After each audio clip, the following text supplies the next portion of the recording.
ఓం శ్రీ మాత్రే నమః.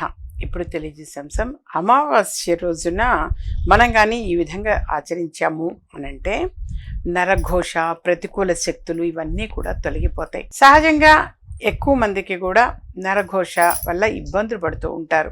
అంటే అనేక ప్రతికూల శక్తులు, ఏది కూడా మనకు అనుకూలంగా జరగకపోవటము, ఊరికి సిక్ అవుతూ ఉండడము, లేదా రావాల్సినవి ఏమైనా ఉంటే ఏమంటారు ఆగిపోవటము, ఇలాంటివన్నీ జరుగుతూ ఉంటాయి నాన్న.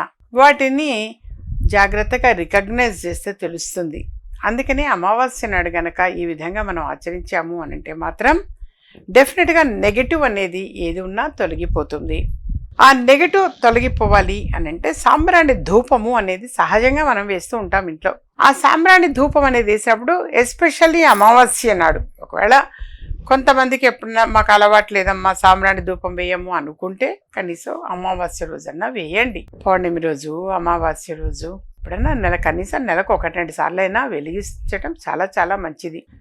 సరే, సాంబ్రాణి ధూపము అనేది వేసి అది పొగ అది వస్తున్నప్పుడే, అది వెలుగుతూ ఉన్నప్పుడే అందులో తెల్ల ఆవాలు కొంచెం, నల్ల ఆవాలు కొంచెం వేయండి. యథార్థంగా చిటపట్లాడిపోతుంటాయి నాన్న. అంటే మనకున్నటువంటి దృష్టి దోషం కావచ్చు, నెగటివ్ కావచ్చు, ఆరా అని అంటారు అది కావచ్చు, ఇవన్నీ కూడా తొలగిపోతాయి. ఏడుపు, దిష్టి అని అంటూ ఉంటాం, అటువంటి దిష్టి కావచ్చు, ఈ ప్రతికూల శక్తులు అని అంటాం, ఇవి అన్నీ కూడా తొలగిపోతాయి.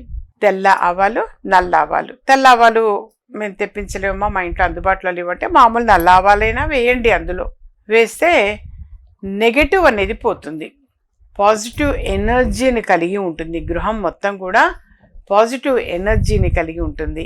అందుకని వీలైనంత వరకు కూడా ఈ విధంగా సాంబ్రాణి ధూపము అనేది ఎస్పెషల్లీ అమావాస్య నాడు వెలిగించటము చాలా చాలా మంచిది.